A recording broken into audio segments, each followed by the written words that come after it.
Pourquoi ce terrain dans la campagne portugaise coûte 30 000 € alors que celui-ci en vaut 15 millions? Il y a un an, on a réalisé qu'on avait envie de trouver une base. Un lieu où on se sent bien et où on peut réunir du monde. Cette semaine, je passe à l'action.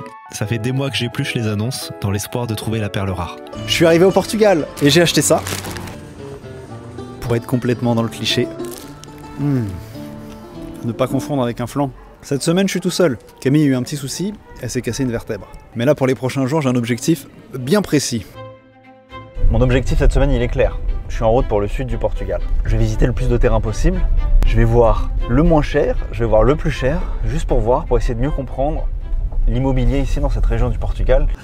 Là, je suis devant quelque chose de très atypique. Je suis devant un moulin. Ce moulin est à vendre pour la modique somme de 200 000 €. C'est marqué que c'est un terrain avec un moulin à vent, avec un projet qui a été approuvé pour construire une maison qui fait 300 mètres carrés, avec 2 étages et une piscine. Le terrain fait 2000 mètres carrés et c'est une seconde main, évidemment, en état moyen.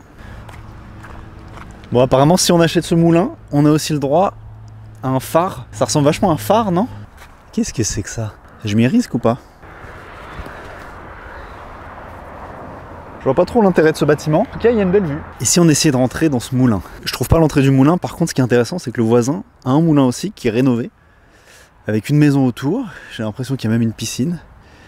C'est assez joli, hein. Ça donne une idée assez précise de ce qu'on pourrait faire. J'ai trouvé l'entrée. Il est grand, hein. C'est quand même assez grand, hein. Ah, c'est incroyable. C'est incroyable.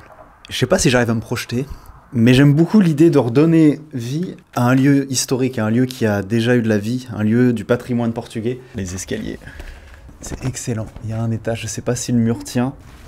Ah oui. Là, il y a une petite mezzanine, quoi. Je dirais que ça fait une vingtaine de mètres carrés. Il y a des ouvertures pour des fenêtres. Je trouve ça hyper impressionnant de voir que c'est toujours debout. De l'extérieur, j'avais l'impression qu'il n'y avait rien dedans. J'ai découvert un petit lieu mignon, ça ferait une petite maison sympa. Le problème, quand même, c'est qu'il y a du bruit. Je sais pas si on entend, mais il y a l'autoroute qui est littéralement à 50 mètres. Donc ça, pour nous, c'est pas possible.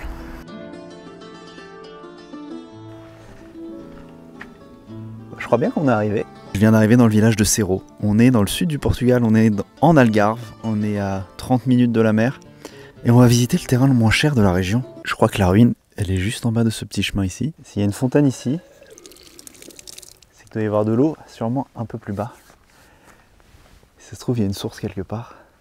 La ruine est juste en bas en dessous. C'est celle-ci. C'est une petite ruine, hein. Je m'attendais à plus grand. Sur l'annonce, c'est marqué que c'est une ruine qui coûte 30 000 €, avec 280 mètres carrés, 100 mètres carrés de terrain et 52 mètres de ruine. Alors ils préviennent que la ruine est jumelée. Ils disent qu'on a 4 km du village le plus proche, c'est 20 km du littoral. Donc ça, je pense que c'est le gros point fort. Le truc qui va pas nous aller là, je pense directement avec Camille, c'est qu'il n'y a pas de terrain. C'est-à-dire que là, pour faire un jardin, pour avoir un peu une vie de ferme, c'est compliqué. Je pense que c'est cette ambiance dans la plupart des villages au Portugal. Tu sens que les gens se parlent encore ici. Même s'il n'y a pas grand monde, je pense que quand tu croises du monde, t'échanges. Et ça c'est important. Depuis qu'on a dit qu'on voulait s'installer au Portugal, il y a beaucoup de nos proches qui nous disent « Ah génial, vous allez habiter près de la mer ». Et souvent on les déçoit en leur disant que bah non, malheureusement, on va habiter dans les terres. Et là je vais aller visiter un terrain qui est près de la mer. Je viens d'arriver sur une propriété qui coûte 3 millions d'euros. Rien que ça. Non, le terrain coûte 15 millions d'euros en fait. 15 millions d'euros pour une ferme T15 à vendre, compte environ 700 hectares. 700 hectares, ça fait 7 millions de mètres carrés. Elle fait partie d'un paysage insolite avec une diversité de faune et de flore. On est là juste pour voir, hein. À moins qu'on se cotise tous. 15 millions. On va aller voir si on peut les trouver, ces 15 millions. 15 millions d'euros. La vache. J'espère que c'est une belle ruine. Bon bah voilà. Voilà la ruine. Imaginons, on a 15 millions d'euros. On se réveille là. On marche 2 minutes. On a accès, à mon avis, à une des plus belles plages du monde. Je suis venu là pour rêver, alors je vais me permettre de rêver à fond. Nous voilà dans la ruine la plus chère de toute la région. C'est une ruine, donc on n'a pas l'impression que ça vaut 15 millions. Mais elle est très grande, elle est très grande. Faut avouer qu'après en avoir vu beaucoup de ruines, j'en ai pas vu des aussi grandes. Pourquoi c'est important une grande ruine? Parce que ça va te définir en fait ton permis de construire. Plus ta ruine est grande, plus tu vas pouvoir construire. Ok, je passe de l'autre côté. C'est marrant parce que c'est pas la première fois que je vois des toutes petites portes dans les ruines au Portugal. Je me demande si c'était habituel ou pas.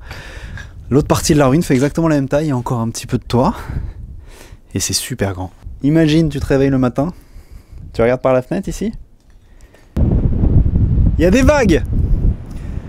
L'océan Atlantique dans toute sa splendeur. À la base, moi j'étais venu ici, je m'étais dit bon, je vais joindre l'utile à l'agréable. Je vais montrer une ruine à 15 millions, je vais en profiter pour faire un plongeon. Je pense qu'on va oublier le plongeon.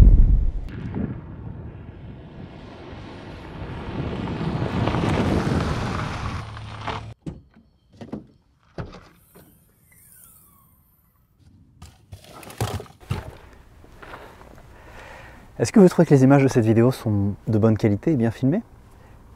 Eh ben moi je les trouve plutôt pas mal.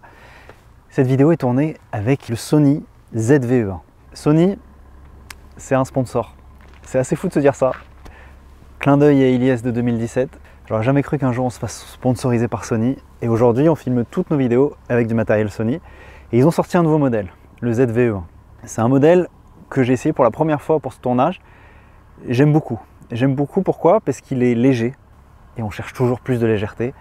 J'aime beaucoup parce qu'ils m'ont envoyé un objectif en 16-35, un grand angle qui ouvre à 2.8, ce qui fait que ça laisse rentrer toute cette belle lumière du Portugal. Et ça, j'apprécie beaucoup. Et je trouve que c'est un combo parfait. Il le présente comme un boîtier pour faire du vlog. Et la vidéo qu'on est en train de tourner, là, c'est plutôt un format vlog. Et c'est parfait, c'est léger, ça peut prendre des très belles photos. Et ça fait des vidéos qui, je trouve, si on pousse l'appareil jusqu'au bout, on peut faire des films avec. C'est un de nos sponsors les plus précieux, donc vraiment un grand merci à Sony, à toute l'équipe qui nous font confiance depuis le début, que ce soit pour faire des documentaires ou des vidéos plus légères comme celle-ci. Je suis arrivé juste avant la nuit là sur un terrain qui m'a l'air quand même assez intéressant, qui pourrait être vraiment pas mal parce qu'il coche plusieurs cases. Ce terrain il coûte 70 000 €, il y a 1 hectare de terrain, du voisinage loin. On est dans un endroit qui est assez paradisiaque je pense, parce qu'il y a une rivière qui coule là, et il y a le silence absolu. Là ça me parle direct, c'est trop mignon, plein d'amandiers, plein d'oliviers, la rivière qui coule au pied. Ça fait beaucoup de pieds. On a mis vraiment du temps avant de comprendre pourquoi les ruines coûtaient aussi cher au Portugal. Je crois que c'est assez similaire en France. Au Portugal, si tu veux construire, il faut que ton terrain soit constructible.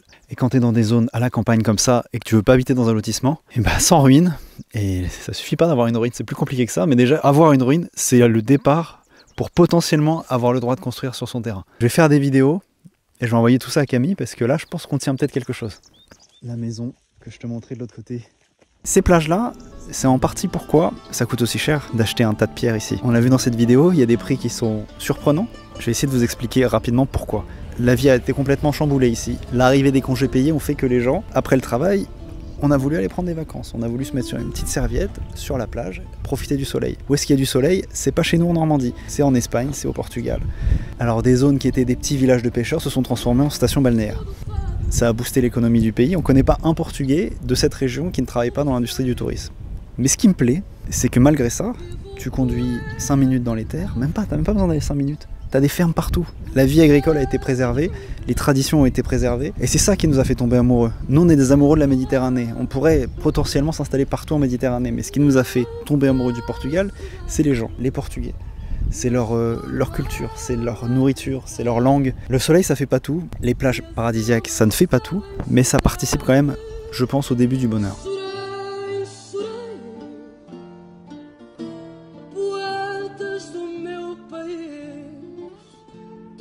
Il y a vraiment... En fait, si on avait un budget plus gros, on pourrait prendre le terrain de nos rêves. Mais ça, je pense que c'est toujours la même chose dans la vie.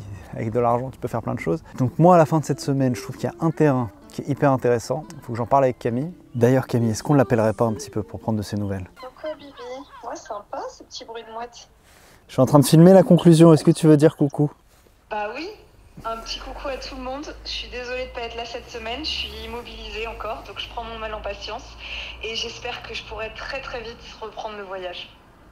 Bisous.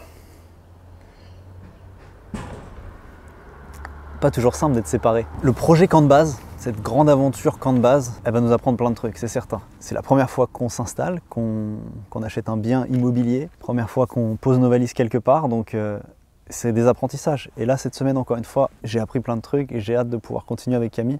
J'ai visité beaucoup de ruines cette semaine, plein de ruines que j'ai pas filmées. J'ai pas eu de coup de cœur, Il y en avait qui étaient intéressantes, notamment une avec un grand terrain au calme, dans les montagnes. C'était très très beau, donc je vais attendre que Camille puisse venir le voir, parce que sans elle c'est pas pareil. Et là la priorité, malgré tout, malgré le fait que je sois là en train de filmer une vidéo, la priorité c'est sa convalescence, c'est le fait que ça se passe bien pour elle, parce que c'est un moment assez difficile pour elle. Mais j'espère qu'on pourra voyager à nouveau ensemble très bientôt. Je vous dis à très bientôt pour la suite du projet Camp de Base. À mon avis il va se passer beaucoup de choses et les prochaines semaines. Merci à tous ceux qui ont regardé cette vidéo. Salut! C'était très bizarre de faire une vidéo tout seul, je suis absolument pas à l'aise à l'idée de refaire ça.